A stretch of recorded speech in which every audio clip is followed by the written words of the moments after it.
I've come to cast some pod. Yes, we are very hungry pulling into the drive-through. Excuse me, sir. What can I get for you this evening? I'll be smog. Yes, Count Orlok. I would like a Big Mac. Okay, what to drink with that? A Dr. Pepper. Do you want the meal or just the sandwich? I want the meal, and I want it to be a large meal. Okay, is that all for you tonight? Because I am an appetite. All right, that'll be $13.65. You can pull around. Hold on, my draconic friend. What would you like? You would like a fish. Can you say that again? A fish fillet. Okay, those are And seasonal. we will have two. We will have. We have the two McRib. We have the McRib. McRib. All right, do you want the meal or just the sandwich? The meal. And we will have two McFlurries. What candies do you want in that? I want have a Reese's Pieces McFlurry. Okay, what size? A large. And my dragon friend would like. Can you say that again? It's This like is when he eats the ponies. Yeah, I was okay. thinking when he get a pony sandwich. He will have. I have a smog, but I would like a pony sandwich. I didn't have it in my back pocket. He there. will have an Oreo McFlurry. what size on that one? He's a dragon. Okay, what size? Large. Large. Okay. You can pull around. Do That'll you be. accept a MasterCard? Yeah, our system's down. We're doing cash only tonight. Then we will feast on sweeter meat. All right, that's fine. So, are you not getting anything? No, I have cash. Okay, I'll see. We just pull around. It's 23. Okay, very, very good. Thank you. Yeah. Hello, Michael. Welcome to the Under Towers podcast. My name is Steven.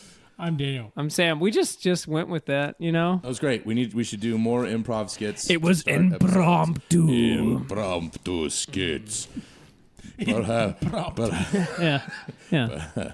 more Count Impromptu Orlok. sounds like Nosferatu. It does. Yes. Count Impromptu. That's like a cool improv troupe. So tonight we are going to be kind of continuing some of our movie discussion that we started last week. Yay. But this week we're going to be talking about adaptations, specifically Or as sci-fi Daniel and likes to fantasy. say, adaptions. Adaptions. Adaption. I know, I really do. Yeah. Well, and not just adaptions, but also, original content. Some. Yeah, we're going to talk about what's going Yeah. on in the You state say of things. you say contraception, I say contraption. That's the same the same thing. We're going to be talking about our opinions, which are our opinions, before anybody gets upset. But our opinion is law. But our opinions are certainly in this on this podcast. On this podcast, yeah. our opinions are law. Get out of here with your Just a couple very brief bits of news, and these are not necessarily brand new news, but things that we haven't discussed. Firstly, by the time you're listening to this, I do believe that the most excellent anime, Frieren, Beyond Journey's End, should be available for viewing on Netflix. Hooray. And then it was just announced today, I believe, as of recording, that season 2 will be coming out in January of 2026. Okay. Which unfortunately is quite a ways away. Yeah, that's But yeah. the manga is there. We're going to be starting to read that here this month. This month being March 2025. Why do they announce it? It's so mean. It's like, hey, just one day I'm gonna make something great. Probably just so everybody shuts up about it and they Yeah, quit being and asked about it would be my guess. The animes, I mean, even with things being computer generated, they do take a while to make. Yep. And then, so that's terribly exciting. We'll be talking more about Frieren in the very near future.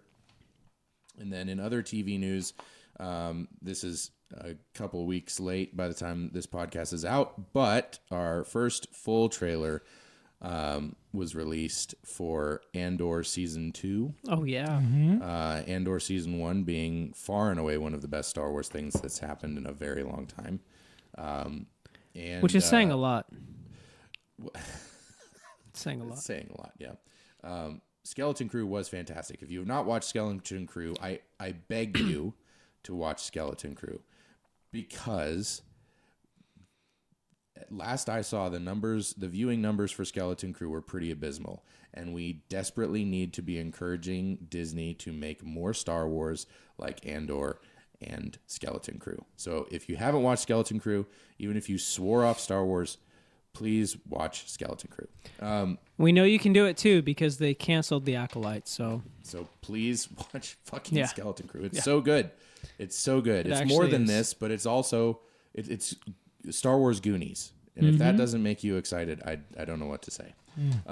Trailer for Andor. We watched it all together. Yeah. I will say my opinion, and I'll pass it on to you guys. I think it was a absolutely brilliant looking trailer, and I wish that I had watched it without sound, because I thought that the song choice, Song choice is which weird. was "The Revolution Starts Now" by Steve Earle, was wildly out of place, extremely inappropriate, and felt very pandering to the current political climate. Sure. yeah, but I mean that's Disney's whole vibe. So I did sort of get they were trying to go with like an up energy for it, because similarly Andor's numbers from the first season were pretty bad. I don't know if it's done better as time's gone on at all, like people finding it later on, but I know they're like desperate to do well, so like Right. maybe you take a swing. I don't know. But it was a very high energy trailer. Lots of very, very brief scenes, more than you get in a trailer where sometimes you get some like a series of longer moments. This was just a lot of snapshots. I don't think there was really any dialogue. Not to written- speak of. no. It was mostly just No. the song. I agree. Kind of like a teaser trailer in that Right. regard. I will say the trailer would have to be really bad for me to not be interested in and excited about watching Andor. So like sure. the bar was like super low for like that, but it cleared that. The song choice was weird though. Yeah, but it did make sense. I wish they had picked something more like I Don't- wish it had don't just stop been believing. Thunderstruck, to be honest. yeah, yeah. If they were like going to it do sound- something Because like I think that, that was the Thunderstruck riff. If you're gonna be that on the nose, it just definitely go was all the way. It was a cover of Steve Earle, I think. And this is the thing. I love Steve Earle. Steve Earle is not appropriate for Star Wars. And also, I feel like it tonally was just wrong. Yes, the rebellion is starting. However, the season prior was much more serious and weighty than that song choice was giving it credit for. Yeah. And then also, we all know where it's ending. We all know where it's going. Season 2 is it. There's no season 3. My understanding is that season 2 ends directly where Rogue One begins. Although I have heard speculation that they had many more seasons planned, because I've heard that there are several time jumps.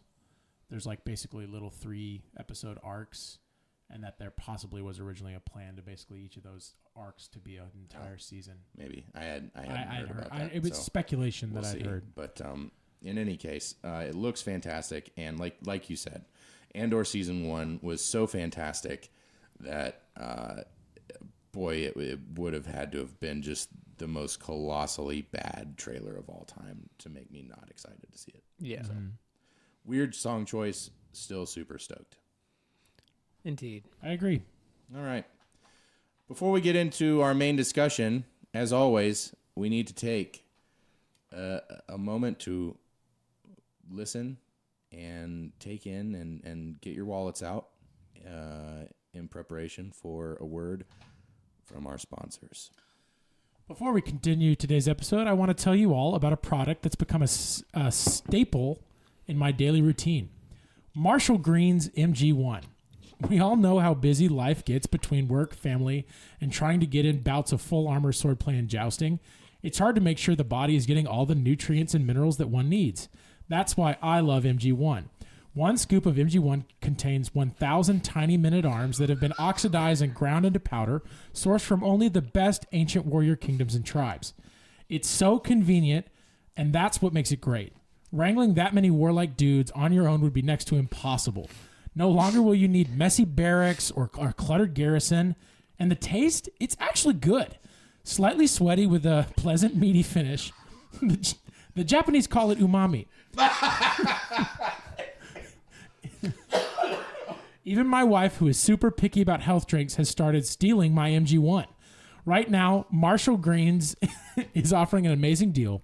When you subscribe with a year-long draft of Marshall Greens, they will throw in an annual supply of Princess Tears at no extra cost. Princess Tears are crucial for immune function and collagen production. This is an offer you just don't want to miss. Just visit at Marshall Greens at Undertowers Pod to take ownership of your warlike impulses. For the next month, you'll get 10% off using code Undertowers with a free helmet cup included. That's Marshall Greens at Undertowers Pod. 1 scoop, 1 minute, world-changing warriors ground up into powder. Now let's get back to the show. I feel like I saw this Huge pop thanks. up on my Instagram. Huge thanks to MG1 and like Daniel said, code Undertowers for 10% off your first month. Made from actual warriors. Actual warriors. Again, another one. Where are we in on this before Huberman? We are. That's awesome. They pitched Huberman actually, and they went with us. He had not responded yet, and we were the first. But there has been a big push on Instagram, so you'll be seeing them around. No, yeah, Fantastic. they've Well, really honed in the demographic. I've heard they've signed Chalamet. All right. Yeah, Heck yeah. Yeah, That's he's why I know, just I'm he's excited. just doing anything these days. he's just doing anything. So adaptations.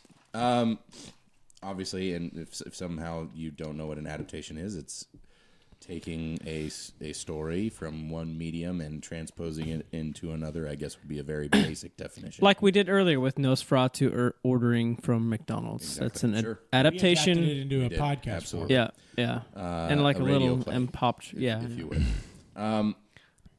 There is it. It's fairly safe to say, especially in fantasy. I feel like science fiction. There's a little bit more happening in film and television, but I am hard pressed to think of a recent original fantasy movie or show.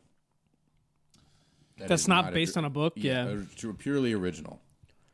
Which is why I Yeah. think this is a worthwhile conversation to have, because it's kind of, we love movies, we love TV as well as our books, and if you want fantasy visually, and you don't play video games, it's kind of all that you've got at the moment is adaptations. yeah. Well, here's a hot take. I think Rings of Power is a fantasy that they're making a show based on a book. Like they're definitely in fantasy land.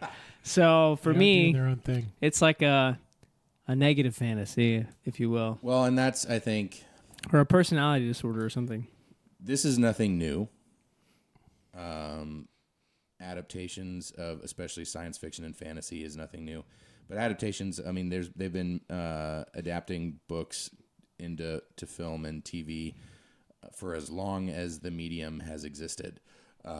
Take Nosferatu, for example, that we discussed last week. That was an unauthorized adaptation of Dracula.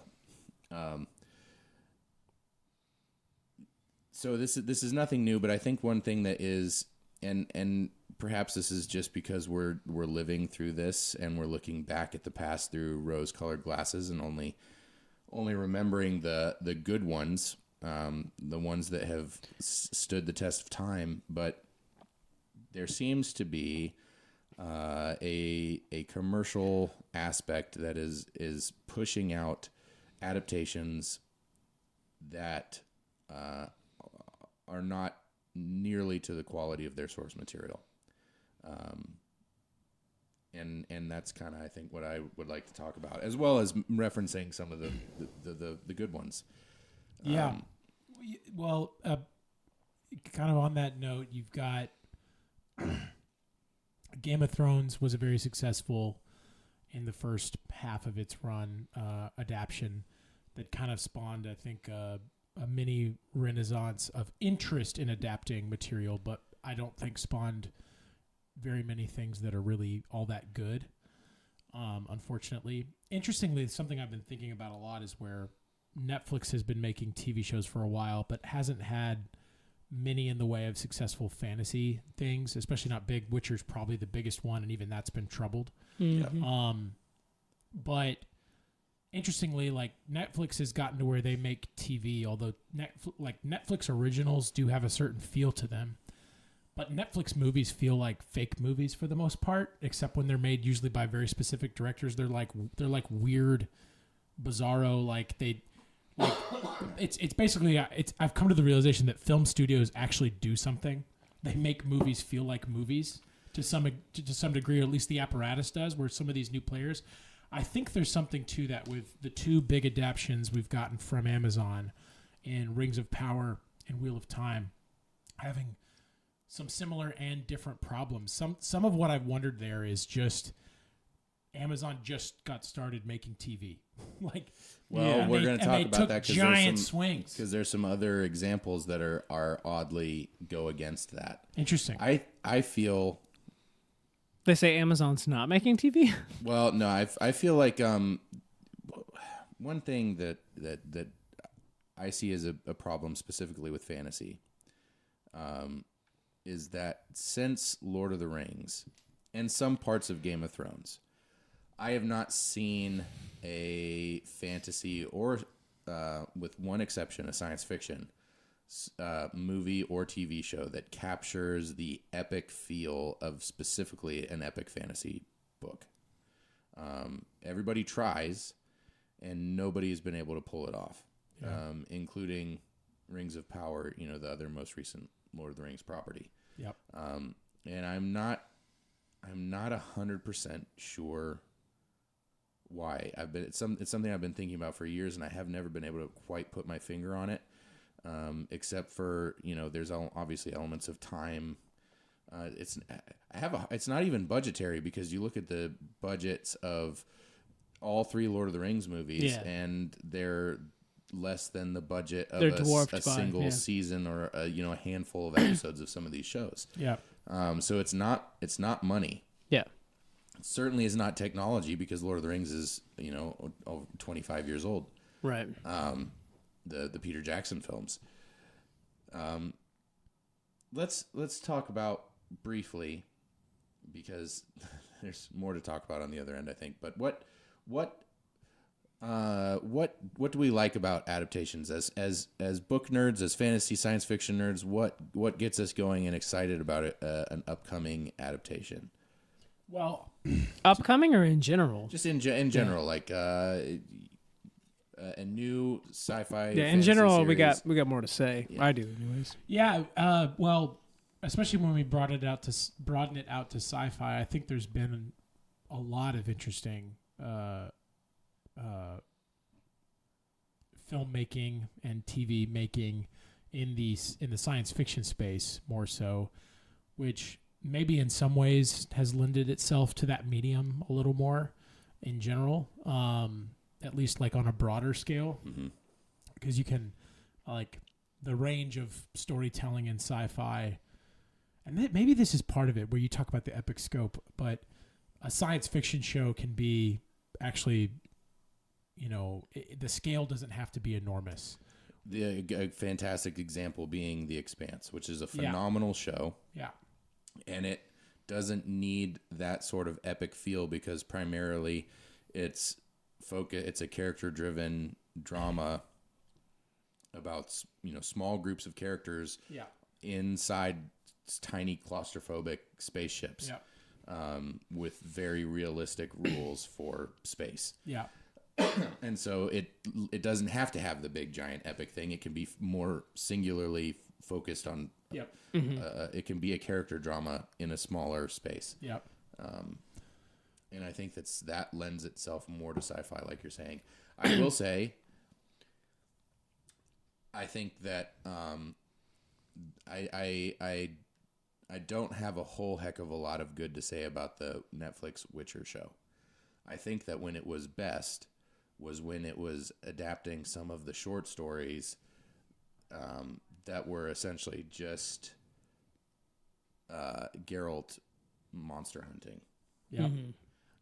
And I think that show would have been much better served if they had essentially just taken Last Wish and Sword of Destiny and just kind of done those. A procedural Monster of the Week. Monster of the Week. Yeah. Because that was when they were actually when they were doing the best work of capturing the spirit of the books. Yeah. I will say I don't think demographic of fantasy sci-fi people like that type of thing anymore. Modernly, I think they like a through story. I guess so. Classically, I just think that's You're probably why you're they probably do that. right. Or at least that's the assumption, and I think that's part of the problem too. Is a lot of At least things in are the working off mainstream assumptions. like type of like approach, which is why Rings of Power's doing what they're doing, like trying to make a through story out of something that's right. you know. It should be more episodic. Yeah, right. I do as far as good things about adaptations. Obviously, we're fans of these properties, and so it is exciting to see them come to life when they're done well. There are a couple that are not adaptations that I just thought of. Okay. Westworld. Well, what's It's based on a screenplay, but that's all. right? Which is not a book. It's technically trying to be made a movie. It's That a remake. Yeah, Yeah, it's a remake. it's not a book. It wasn't even like really done though, even before that. And then Interstellar too, like not based on a book.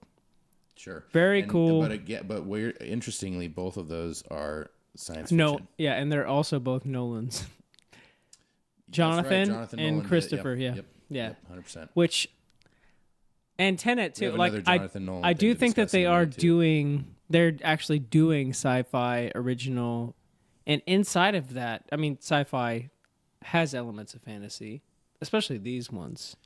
Specifically, Westworld like has a whole Right. No, for sure they get into the blending of what is which genre, but Yeah, but you're those right, there are not adaptations. They're original No, and- actual works. and so there are science fiction ones, but as far as fantasy, we just don't really see the originals as much anymore. But yeah, it's fun to see source material that you love brought. I mean, the Lord of the Rings is the pinnacle, and I will never forget going to see those as a kid, and I mean, I get the same goosebumps watching them now.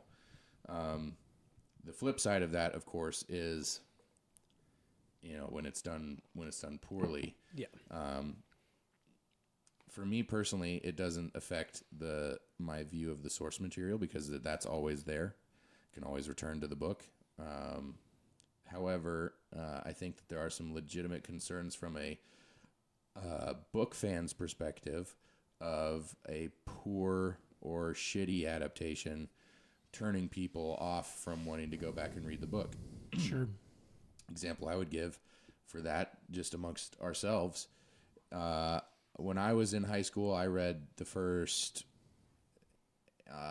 almost half of Wheel of Time, and I loved the beginning of it, especially Eye of the World, book 1. I read that several times, and so it's one that I've always meant to go back and read again. And even though the show is a dumpster fire, I still want to go back and read them because I had already experienced that. yeah.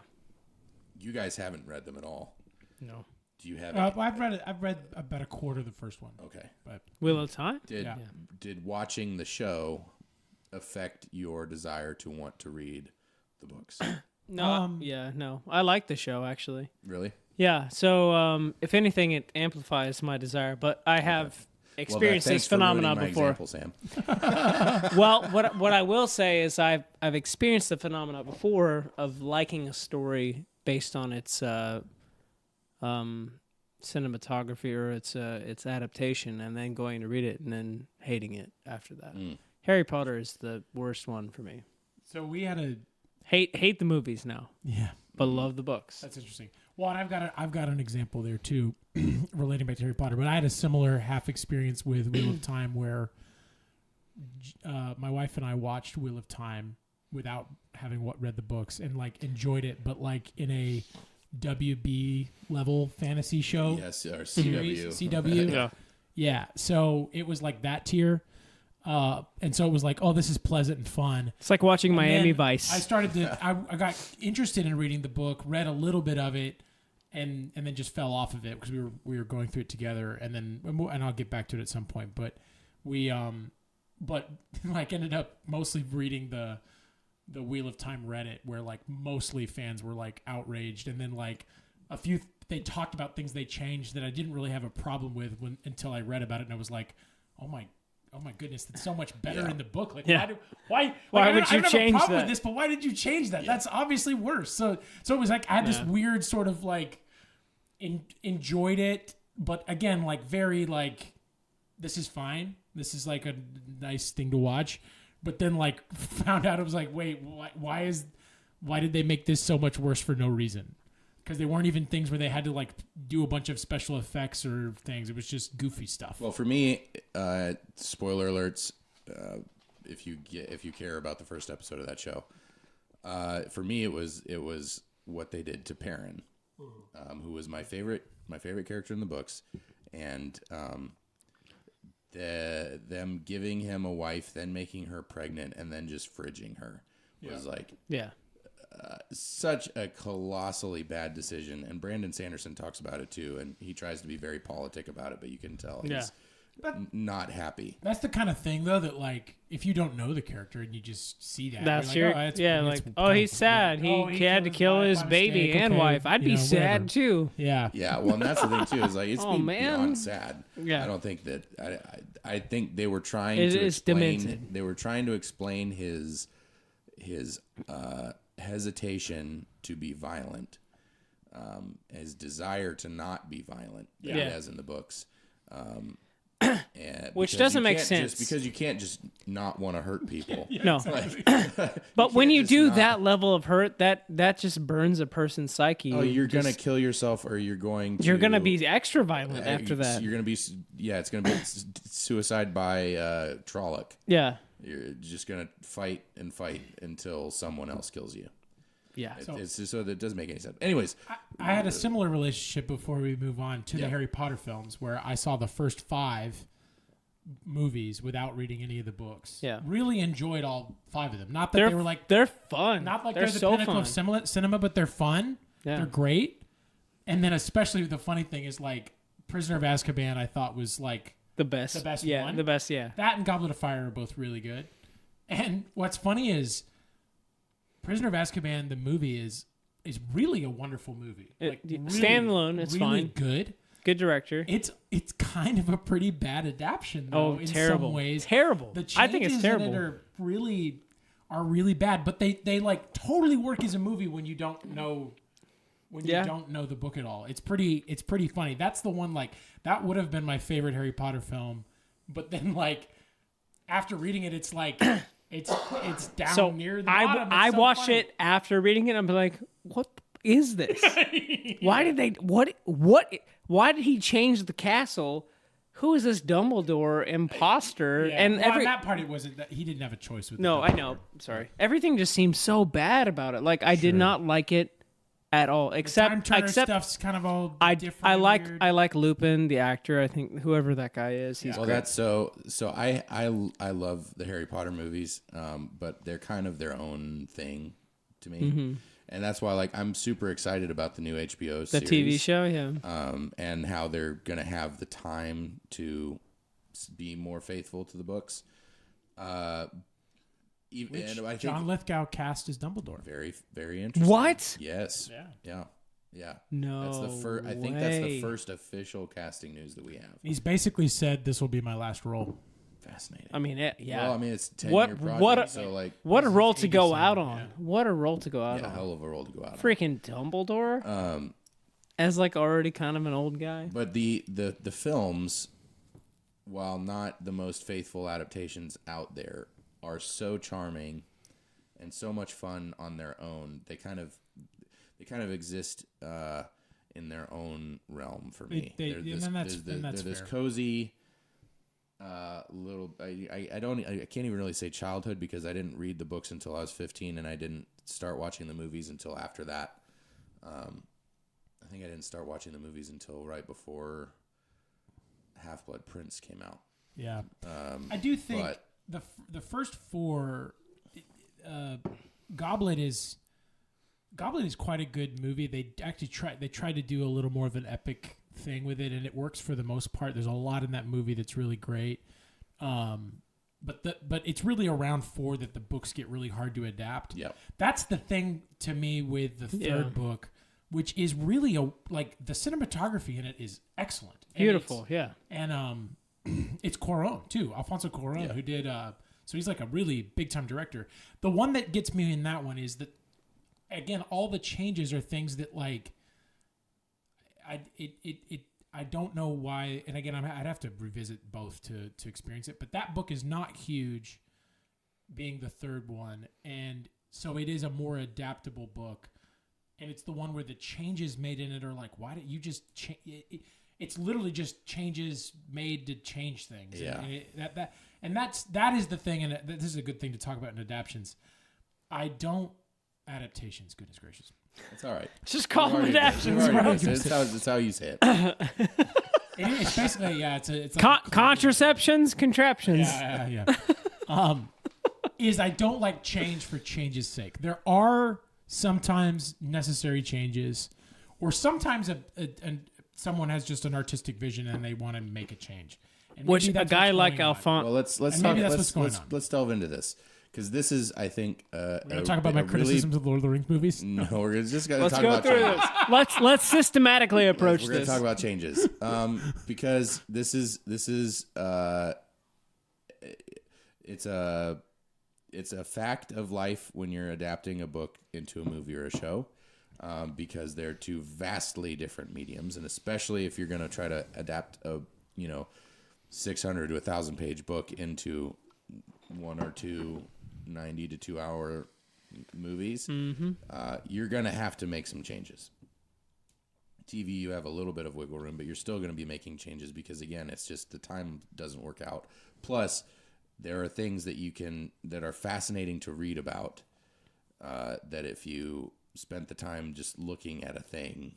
Oh yeah, I mean, you can poetically and beautifully describe something. Like the whole opening to Lord of the Rings. You've got page after page after page, and concerning hobbits, just describing the Shire. Side note: have you heard the introduction? That's Ian McKellen and not Kate Blanchett. I don't know if I have. There is a whole other introduction that isn't Kate Blanchett saying all this stuff. It's actually that was the original plan. It's Fascinating. pretty crazy to listen to. I'll I gotta have to send it to look you that guys. up. Yeah, it's good. Is it in the special? It's in the special edition, isn't it? I don't know. I saw it on Instagram.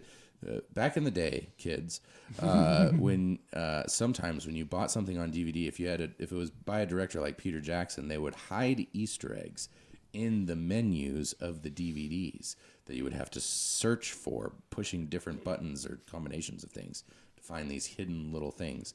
And there was always hidden little things in the Lord of the Rings. Yeah. And if you fell asleep, it would play the intro screen over and over. Yeah, it was nice. You could fall asleep to it. You can't do that with Netflix. No, it asks Back if you're watching. in my day.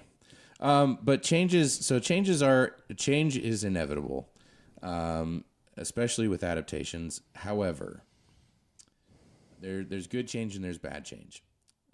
Here's an example of drastically changing a story that I think was for the better. Granted, I have not read this book since high school, but in high school, read Last of the Mohicans, the book. Yeah. Had already seen Last of the Mohicans, the movie, several times. I feel, perhaps I would feel differently if I read it again, that the changes that were made for the movie, which there were some characters were essentially swapped, and deaths of characters were kind of swapped. Things were changed around. Mm-hmm. And it felt like not only did it work well as a movie, but in a lot of ways I liked it a lot better as a movie. I felt that the changes were actually better. I think that's the most rare circumstance. Far and away the most rare option when it comes to adaptations and changes. You hope for that the changes make it a good movie or make it a good TV show and don't detract from the story and the original source material. That's kind of the baseline. But then what I see a lot, obviously, are changes that either don't make sense, that go against the original source material, and to me, I have two places that I blame most frequently.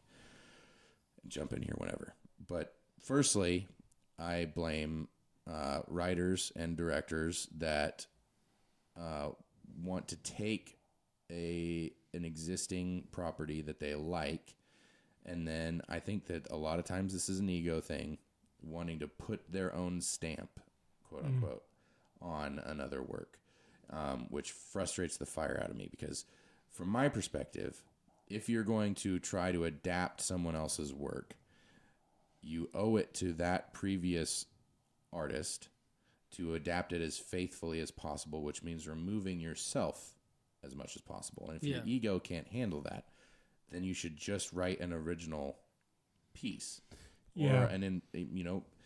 It can be inspired by something else and acknowledge that. But it feels to me, if your ego is so involved that you cannot just faithfully adapt and shepherd someone else's story, then you should just write your own. So I have some mixed feelings here, because on the one hand, the Nosferatu is maybe a good example of this, because Eggers is clearly putting his own stamp on that story, but then also pretty faithfully depicts the beats of that story.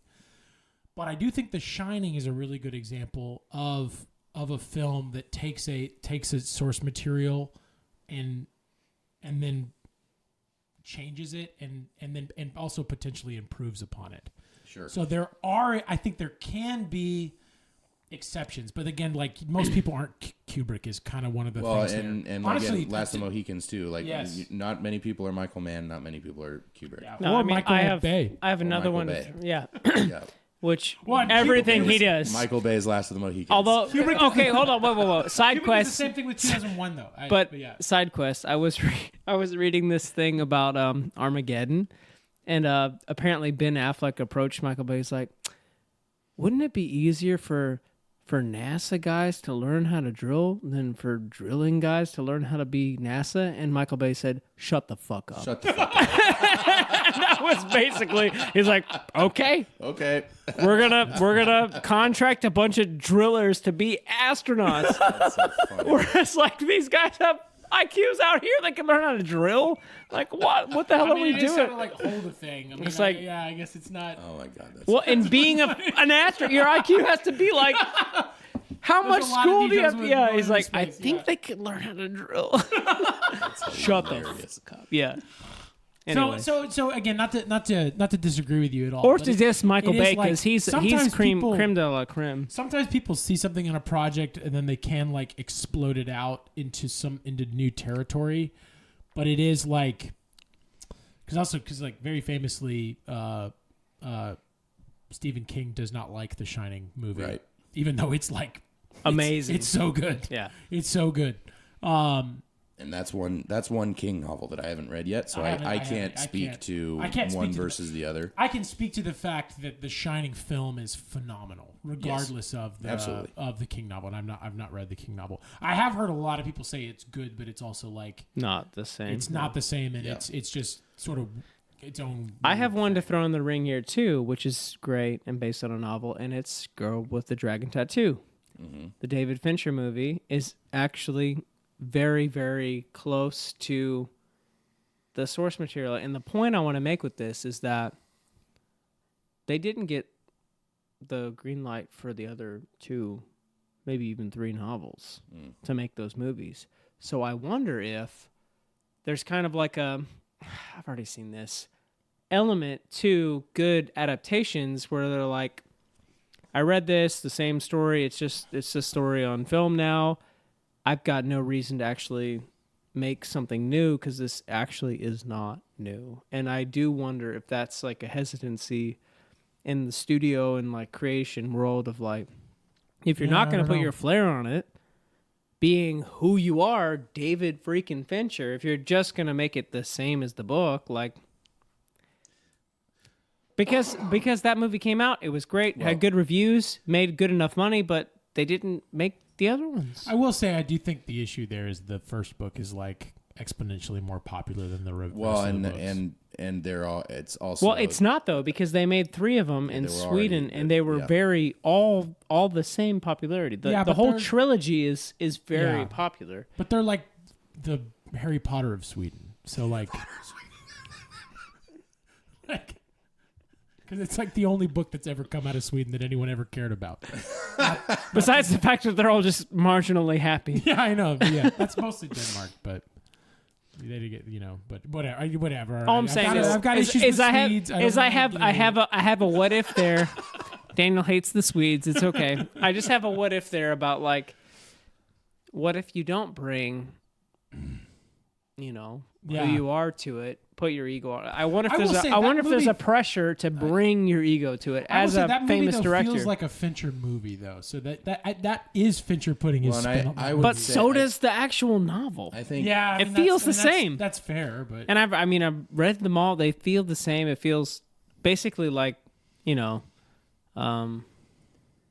blanking on this. I think So all I these think- all these directors that we mentioned and all these movies that we've just mentioned Yeah. are all auteur directors that Sure. are like yeah, very much the exception that proves the rule Yeah. in my mind. For sure. Because a lot of what I'm looking at and thinking about more so is anymore is TV. Because there's No, not so and many that's- adaptations like yeah, this that's that are fair. going to movies anymore. It's mostly TV shows now. And as we mentioned earlier, we had Game of Thrones. That completely Which was captured amazing for everyone's- season 1 through 3. Oh, it was amazing for 4. longer than that. I would, 4, yeah. I would say it was fantastic And through 5 season 5 and 6, Five is and then it started petering out. Yeah, 5 and 6 are after like mixed. Battle of the Bastards. It just kind of starts. I thought Battle of the Bastards was in 4.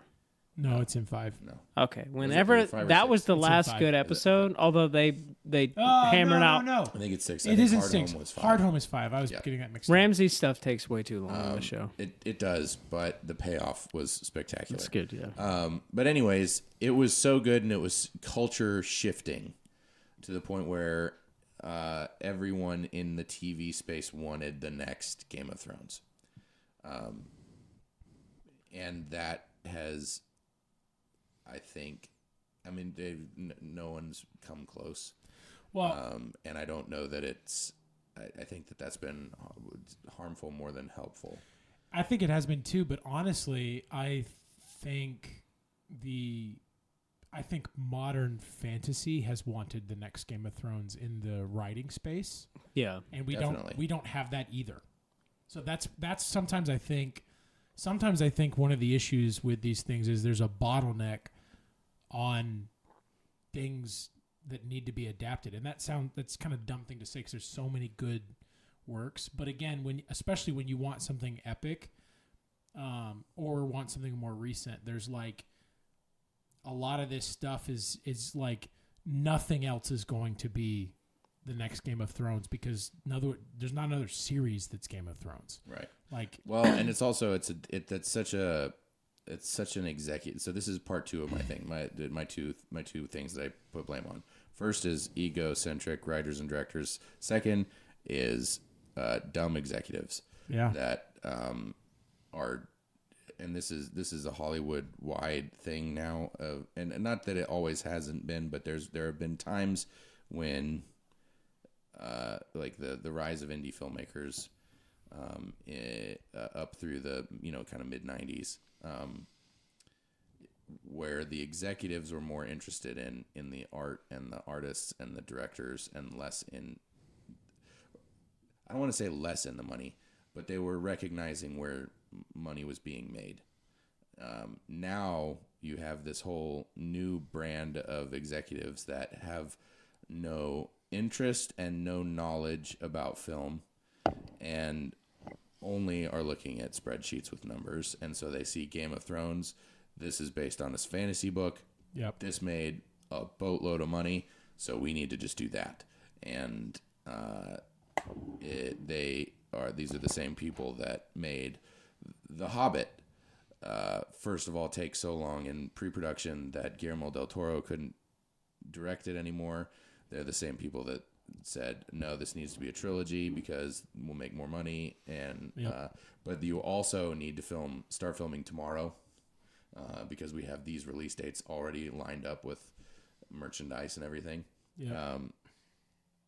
And it puts deadlines and quantity numbers way ahead of quality, so that the work just isn't as good. And then also, I think the most dangerous combination is when you have both. When you have the executives pushing money, this has to be the next Game of Thrones, and then combined with writers that are either not fans of the source material, which it seems like maybe was the case with The Witcher, or are have something to say. And they're trying to insert that into a story that maybe is about something completely different. And should be about something completely different because it's not your story. It's this other author's story. Yeah.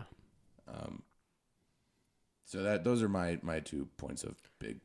Yeah, it's just like too many cooks in the kitchen type 100%. thing. Yeah. And that's why I think the ones that you guys were mentioning as far as those auteur directors that are the exception to the rule. They those are all the guys that are like, no, I'm going to do this and I'm going to do it the way that I want to do it, and you can fuck off. This because is my thing. I love it. Yeah. And they're at a point in their careers where you don't really say no to those people. Yeah. Very often. It's I hate to say this because I try to be a fan first and to try to not get super down on projects. I try to have better opinions on things, but I will be honest. You were the most excited out of all of us about Rings of Power. I'll give you that. And that's a sign of strength. Well, it's but I will admit to this is the same thing that I've been having with Marvel, of a little bit of IP exhaustion. I would love to see more original things happening, less adaptations, or at least the adaptations that are happening to be better. Because I love adaptations. Let's talk about some adaptations that we love. Lord of the Rings, obviously. Yep. Going back further, back in 1994, there was I think it was a TV or it was a straight to VHS. Quantum Leap? Just kidding. This is not a fantasy story, but Treasure Island by Robert Louis Stevenson.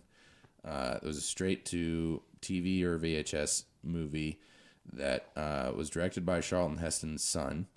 Charlton Heston is in it as Long John Silver. A very young Christian Bale is in it as Jim Hawkins. Christopher Lee is Blind Pew. I mean, it's a stacked cast. James Cosmo's in it.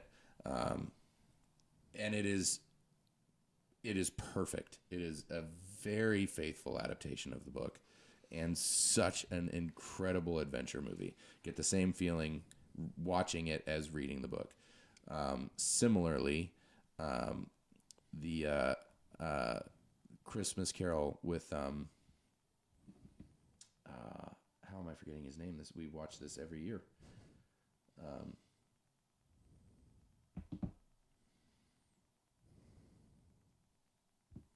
Consulting the IMDb. I think the last good original fantasy was probably Willow. Willow is fantastic, and I was going to mention it was original, as an actual original piece. Yeah. Was Dark Crystal as well? Dragonheart. That one, Dragonheart. But Dark George Crystal. C. Scott, Jesus Christ. Yeah, George C. Scott. The George C. Scott Christmas Carol is perfect. Yes. Oh yeah, As an so adaptation. good. Willy Wonka and the Chocolate Factory, great adaptation, and a great The example first one, yeah. of the Gene Wilder one. Yeah. And a great example of a movie that made some changes to the source material But they worked. and is great and works as a movie. We don't know where this train is going. That whole thing. It's so creepy. That's one of the things too. You talk about that. I think in general, and I've not read Wonka the book, so I can't. So, but that triggered something for me where like thoughtful and tasteful additions bother me less usually than outright changes. Sure. That's one of those things where it's like, and that's one thing to me. If you're an author or a writer and if you're wanting to add some flair, it obviously needs to fit with the material and shouldn't be at the expense of the rest of the story or the written story. But if that is where if you want to add things that maybe work more for the film medium, like little additions, like the flip in the Wonka. We were talking about that recently, not on the podcast. Those sorts of little things that add make all the sense in the world. But if you're unfamiliar, the flip that he was just referring to is Gene Wilder insisted that he would only say yes to playing Willy Wonka if he got to perform this stunt when we're first introduced to Wonka, where he's propped up as this gigantic figure, but he comes limping out like as a cripple almost, leaning on his cane, limping slowly down the carpet, and then his cane gets stuck. And he walks like a Looney Tunes cartoon for a couple more steps before he realizes his cane's not there, and then falls forward and then does a somersault and springs up. That was Wilder's idea, and he insisted that had to be in the movie, or else he would not do the movie. What a funny thing to it's demand. because he specifically wanted to throw the kids off, and then throw the audience off, because we're seeing it through the kids' eyes of we immediately can't trust this character because we have no idea who he is or where he's coming from, or he's just pulled this trick for seemingly no reason. Yeah. So now just to mess with everything that he says and does is going to be suspect. I remember being a kid and watching that. That scene is very effective. Yeah, you're like... He comes out and he's hobbling, and it's like, that's creepy. not what I expected. Yeah. That movie's also there is so much that happens before they go to the chocolate factory in that movie. Like a lot, when like you're a kid. I just remember the laundry, bro. Yeah. The laundry. Parents never get out of the bed, and that's weird. They all time to go to the chocolate factory. They all sleep together too. I'm like, they're just all there, and Charlie's literally taking care of stuff, making cabbage soup. Like, what is happening? It's strange. Do you guys think that we've maybe talked about this a little bit? Certainly, we've had conversations similar to this off the pod, but do you think that there is any such thing as an unadaptable book? You guys do. So, but I disagree. I kind of do. Book of the New Sun. Yeah, no, I actually don't think it's unadaptable. I think it is a very, very challenging adaptation. I have a Adaptation. I have a hard time seeing Book of the New Sun. I have a hard time seeing Book of the New Sun, or really most Wolf stories, being able to be adapted in such a way that you maintain the wonder. I think it would just it's a case of it very much has to become its own thing. Because that's the thing. There's so much about the world of Book of the New Sun that you don't get until you've read it another time. Yeah. That's all Wolf, but that's maybe the biggest example from just a world building perspective. And like we talked about with James having to going back and looking up words and things to see what you would have to dumb it way down. Well, it's not even just about dumbing it down. It's just that you're seeing it there. Yes. And there's no figuring it out. There's none of that or even not looking it up, but just being like, whoa, what this is a crazy sounding. But even seeing it would be so fantastic. And that's what I mean about dumbing it down, is that you wouldn't have to have any sort of intellect or reasoning or logical devices or systems to even approach it. You would just see it on the screen. So there's lots of things in that book that aren't revealed or are revealed, but you don't know how literal sometimes he's being. You don't know what he's describing, or you have to puzzle it out. There's not really a way to do that on film, or you have to work really, really hard. So that's the part of it that I do think is not adaptable. I think it's not adaptable to convey the experience of reading Book of the New Sun. But obviously, that's basically true no matter what. But it's more of an issue with a work like that, which is told in a first-person narrative where you're getting a memoir thing. I did ponder a way to do it where you basically, in a maybe more like a TV show format, you've got a world where Severian from the future is like telling the story instead of writing it, is telling his story to someone. And you could potentially do that by doing some weird flashback things, and also then like having those flashbacks be maybe like not really what happened. Right. So like fake flashbacks? Yeah, sort of Is like it Yojimbo? Is that the? No, I don't think it's maybe it is. I mean, that always would be forget the name of something it. nobody's done Well, really there's in a the mainstream context. Kurosawa film yeah. where it's kind of a murder mystery, but where the officers are questioning people and you see the same scene multiple times from different perspectives. Like It would Last be Duel. interesting. It would have to be yes. It would have to be masterfully rewritten, and it would be an adaptation that is telling the same story, I guess, but vastly different structure. I do think you could relatively faithfully do it. Obviously, you would have to be you would have to change, because like the way he writes the memoir, you're kind of, especially in the beginning, you're like bebopping all over the place. So you would have to like just make some choices about what we're going to show, and if you were going to just do it straight, like there would be that, but it would basically be a sword and sorcery story. And you could do something really, really good with it, but again, it would not be like experiencing the book. And then the only way to do that, where you get some reveals that like, oh, this is a sci-fi world, not a fantasy world, you would just have to like really craftily show things and use the costumes to like, this looks it would just be really.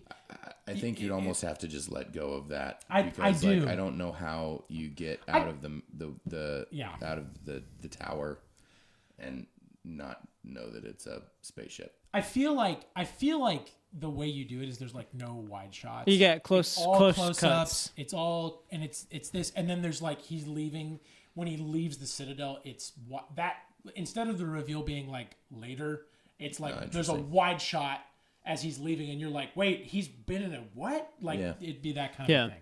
So again, that experience is again totally different.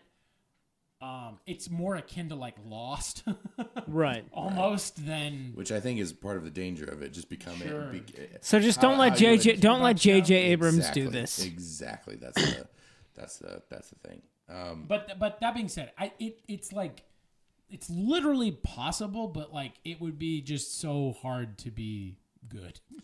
I have a couple interesting ones, because obviously Wolf is a challenge, and I still, before we move on officially, I still like what we've talked about, where I think that especially Book of the New Sun, but I would put Wizard Knight into this as well. That I think I would still rather see an anime. Yeah, Sure. Than a live action version of either of those.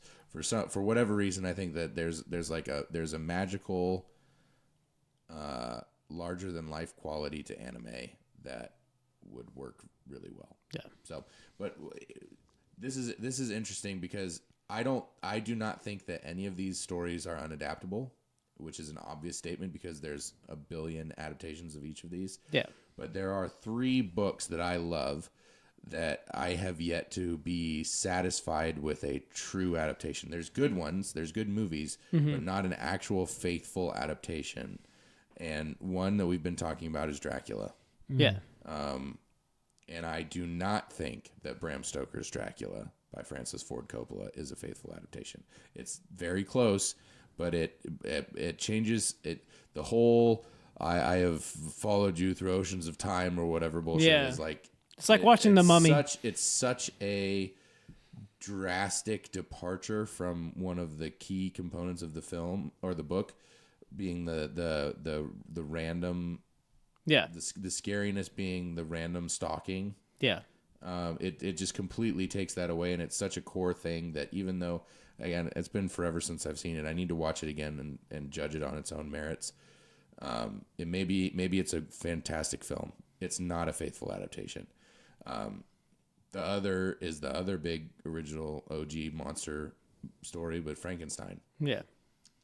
Kenneth Branagh did Mary Shelley's Frankenstein, and it's okay, but it's not great. And Right. It's not. It's as close as anybody has come to a faithful adaptation. I would say that the Benedict Cumberbatch play is the best adaptation thus far, and that was phenomenal. If you get a chance, if they re-release that through Fathom Events, I think definitely watch it. And then the third, interestingly, a book that we've all three read together, Tarzan. Oh yeah. Sure. Nothing has been. I have not seen a single Tarzan adaptation that is faithful. Again, I understand everybody loves the Disney one. Because Phil Collins' soundtrack is amazing. It's And I think incredible. It's fine on its own merits, but It's good. It's a good kids cartoon. Yeah. Like Hercules before it, it Yeah. has nothing to do practically. No, it's a with kid. the It's a source kid. It's a material. kid's take. It's Yeah. the way I you know, but introduce I the was kids. the little kid sitting in the theater being like, I mean, Kerchak little. wasn't nice to him. He I tried mean, to- little being my 4-year-old daughter. She loves it. Where's the scene where Tarzan fights the gorilla and gets his scalp ripped off? Yeah. I He's was supposed to kind have of an half a asshole lung sitting hanging there. out. Yeah. So yeah, oddly enough, I don't know what I don't know why, because I don't feel like any of those Yeah. have anything in them that are particularly We thought unadaptable. we were gonna get it with Skarsgård, but Yeah, not so we much. didn't. We didn't. Not so much. And the worst performance of Samuel L. Jackson I've ever seen is in that movie. I'm not. That's not even. That's I haven't the seen bar is not very high. It is the worst. Like, I mean, Pulp Fiction's amazing, but it is the worst It's performance. on that note. Good adaptations. Adaptations. Just can say still- adaptation stand. Can still be made. But we've rattled off like there's a recent Conan adaptation that wasn't very good. Yeah. It was There's okay. there's a lot The- of things the that, Mo- like, the were Momoa, okay. yeah. He was great, and it Yeah. should have been fantastic because He it carries. was- honestly, yeah. what would have been awesome, because he was young enough at the time, is if they had just done something like Tower of the Elephant, One off. it Yeah. would have been so sick. But yeah, So, but a lot of mediocre. That's a lot of mediocre. it's a lot of right now. mediocre. But that's the thing. I've reached the point, and that's part of this is being like 35, nearly 36, and kind of just shifting my perspective. Where I used to really like crave things I cared about being adapted. I have just reached a point in my life, and some of this is also just the state of filmmaking. Yeah. I don't want it anymore. I don't dread it when it happens. If a book I loved, I heard about it, I would be very hopeful that it would be good, but also expect it to probably be terrible. Like it's like I've reached that point now with where things are at, where like I'm usually surprised when things are good, which is sad. It feels like it shouldn't be that way. And honestly, some of these things are cyclical. I do think there is an aspect of, I do think things are getting worse in that regard, where there's some shifting, but there's absolutely some level of having the benefit of hindsight to where you think of all the, like, you forget a lot of bad things, Definitely. and the cream rises to the top. And I try as to time goes on. remember. remember that when I'm feeling down about the current state of movies and TV, is that 50 years from now people will look back and only remember the good things. But Sure. in the moment, it's hard to see that, I think. Yeah. But I similarly, like you've mentioned, I have some IP exhaustion. I don't really, and I was mixed on Marvel to begin with, and then kind of when Endgame happened, I like backtracked and enjoyed watching those. But I'm just kind of, I don't like, if interesting things starts happening and I hear good things, I'll check back in. But I'm just kind of out. I don't really need it. It's just like, Yeah. but there'll be something a bit. The Dune movies were good. We didn't mention the Dune movies. Dune. I've seen Dune 1. I have not seen Dune 2 yet, but I did finally They watch do Dune need 1, to and it's stop so good. now. They're doing the third. They're doing the third. The HBO show is very boring. Yeah. Well, that's and it's sort of its own thing. it is kind of its own It's thing. still the same universe, and It it's is. still No, I based know, on I the know. like it's very I mean, boring. But I- Villeneuve is doing the third. He's doing Dune 3, but Yeah. it's actually the second book. I was gonna say, I think that's probably where it does need to stop. It It's needs the to book end so after that this it Atreides doesn't thing. need Like, to yeah, get into the super weird stuff. I don't want to see a worm with a giant arm, like trying to like You have don't? sex with some like princess or something. Like, well, that's not Well, really what happens. To each their but- own. I do want to think- see that. I think the third book, Children of Dune, is potentially adaptable, but it also is huge, and it probably best to just not. But yeah, So here's something I wanted to bring up, and this is just this is odd, and it's not universal because there's some very recent examples of the old ways still existing, but I would say, and I never in a million years would I have thought that I would say this, that video game adaptations the last couple of years have been kicking the shit out of book adaptations. wow. Because the last few years we had the Mario movie, which I'm not a Oh, Mario oh. guy, so like I can't attest to how faithful it is to the games, but it was a very fun movie. It was Those very games cute. are basically Bowser's bad, Peaches the girl that gets jumping- kidnapped, and I was like, Mario it's is jumping, the my guy. kids It's love jumping on stuff. Yeah. the Sonic trilogy, which is genuinely good, and Also, no and real story. Every movie has gotten better and better. But then on the grown up side, we had back to back The Last of Us on HBO, Very good. and I then don't think the other- Minecraft is going to be great, but Probably not. But then the other Jonathan Nolan project Yeah. was Fallout, oh my on god, Amazon. amazing. and both Last of Us and Fallout are perfect adaptations. And Goggins is getting his real day. Yeah. He's getting a real day these days. But I mean, historically, video games have always been terrible movies. Yeah. And What was the first, like the Hitman before Hitman movies, the good movie on Tomb Raider Netflix? movies, there was a Blood Rain movie, the Nazi hunting Terrible. vampire goth chick. Yeah. There was all those Yui Bowl movies. Yeah. Yeah, it's just like there was Doom with the Rock, where they did actual like first person. I remember that. I watched it a lot, but it wasn't good. No, and that was historically. I mean, there just wasn't any. I mean, that's how I felt loved- about Scream. I movie loved Scream, the yeah. Street Fighter movie, but it's terrible. Not good. Yeah. It's terrible, but it's so much fun, and it's like There's a couple Mortal that was- Kombat's in there too. yeah, for sure. And that's kind of that was the best you could hope for with a video game movie, was that it's gonna be terrible, but maybe it will at least be fun to watch. Yeah. Like, yeah. And that wasn't even the norm. And now we had, I mean, they knocked it out of the park. Last of Us being an extremely faithful adaptation to the story of the game. That's coming out in That's a couple weeks. couple weeks is one. Yeah. That's some news there. And then Fallout, which doesn't have like each game has a story, but there's not like a specific story that. Yeah, were that's why they adapting. nailed it so But well. They nailed the Yeah. world perfectly. They adapted the world of the video Well, game. and they found perfectly. great characters in it. Yeah. You know, a vault dweller, which is who you ultimately play Yeah, whenever you're always. playing it, and they encounter Brotherhood a of Steel ghoul. dude and a kick-ass ghoul cowboy. Ah. Yeah, so good. Yeah, Um, his character is definitely the most unique out of all of the Fallout worlds. Yeah. So this is a good transition note, because first of all, both of those movies, or both of those shows, Last of Us and Fallout, both had the game's creators on the team. Todd Correct. Howard was on board for Fallout, and he was there the whole time. He was an executive producer. Great.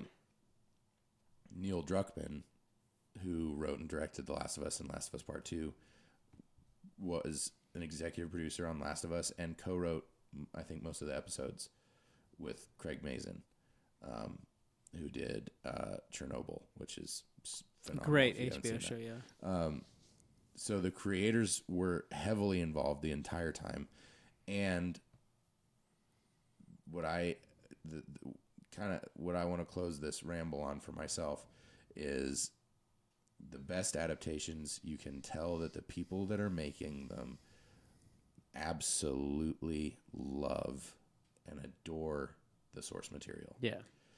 When you watch Lord of the Rings, you can tell, even when they had to make some changes that I know you guys disagree with, but you can feel the love that I get cutting Tom Bombadil out. I get that. No, Yeah, for yeah. sure. But That's fine. but you I have can- no issues with cutting Tom. You can feel the love for the source material from Yeah. every single person in front of and behind the camera in every frame of those movies. From everyone involved. Same thing with Last of Us. Same thing with Fallout. And then two other movies that I wanted to give shout outs to, animated movies, three actually, from the 50s and 60s. Two Disney movies. My favorite Disney movie of all time, Alice in Wonderland. Just finished reading Alice in Wonderland and Through the Looking Glass with my kids. Yeah. And the 50s Disney Alice in Wonderland is actually a truly beautiful adaptation of both of those books, and did a phenomenal job of combining the two books Yeah. into one movie, and it's beautiful, and it's again, it's my favorite. Similarly, Sword in the Stone. Yeah, I was gonna. Yeah. Again, it's like an 80-minute movie. Obviously, only adapting the first book in Once and Future King.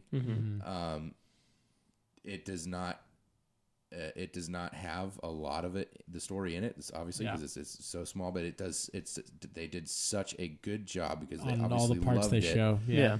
And of just capturing the spirit of it. That's sometimes Right. with an adaptation, I think, is the missing link, is capturing the spirit. Sometimes you have to make changes. Yeah. But if you're capturing the spirit of the story, You got it. Yeah. which they nailed in that one. And then the final one that I wanted to mention, which I think is maybe the best example of this, of having serious time constraints that make it impossible to faithfully adapt the entire story, and maybe even make it a little bit clunky the way that they did it. But you can tell they loved the story so much, and they did such a phenomenal job of capturing the spirit of the book, and that is the Rankin Bass Hobbit. Yeah. Yeah. It misses a lot of story beats. It does some things in a very clunky way, but it is so heartfelt Yeah. and so captures the spirit of the Hobbit, that adventure and wonder, and Yeah. that it's one of I think one of the best adaptations out there. It's so good. I love that movie so much. Dumb. But so yeah, was this has been a great rambling conversation Indeed. about adaptations and the state of adaptations today. And any closing thoughts? Those were kind of my closing thoughts. No, we need more Good ones. We need more good ones, which we need people. Well, to me, it's all a thing of we need more really good writers and directors, and we really need more of them with say to then An 'cause it's sort of- agency to do it. that's sort of the whole thing, because like no one cares. Like you're just some writer, you're just some director getting started out, and you're like, well, I love this thing, and then people are like, I don't care. You know, that can't get a project greenlit these days, and maybe never could. But we need more notable directors who are excellent to then love things and then express them, because there's absolutely room for things to be well made and well done. But yeah, we're just in a place where until some of those things shift a little bit, and maybe it's a giant indie movement. If some of these things shift as things get a little easier to film, potentially maybe that's the way. Oh, they already have. So That's the way it goes. I mean, honestly. We gotta go. Well, I mean, there's a whole, like, again, I don't really want this, but there's a whole AI conversation there once things get a little better, where like you'll be able to like cast fake actors and things, and people make their own adaptions of stuff. Again, that doesn't make a sound Die like Hard world 8. that doesn't sound like a world I really want, but at the same time, it's like maybe there's a world where you could see the studio's responding to that by making something more heartfelt as people like reach for something more if true you're not to form. if you're not gonna make a faithful adaptation of this, then we'll just do it We'll just do it ourselves. ourselves. Yeah. Yeah. Yeah, I could see that. Maybe, hopefully. We'll see. I will always be hopeful for good things for the best, but just being realistic right now, it's like hopefully it'd be wonderful to see a shift, especially in the fantasy space where I think it's a little bleaker. There are more good things in the sci-fi world. Absolutely. Although it's varied. There's the it's just a more varied space, but Severance is wonderful, which is on right now. We haven't talked about that at all, which is an adaptation from a short story. There's some really wonderful examples of some things right now in that space. It's the fantasy piece that's Maybe The more Gorge. stuck. Yeah, Haven't watched it. I heard okay things about it. Just okay. Yeah. Sam, any closing thoughts from you on adaptations? No, Game of Thrones was the last good one, really. Yeah, as far as fantasy books. Yeah. Yeah. And we just need another one like it. We need more love, more filmmakers that love, and more executives that let them do what their job is. So, Indeed. this has been another episode of the Under Towers podcast. My name's Steven. I'm Daniel.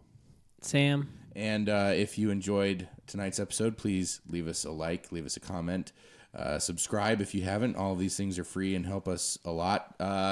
Let us know what are some of your favorite adaptations, old or new, sci-fi, fantasy, or otherwise. And we will catch you guys on the next episode. Good morning. Amen.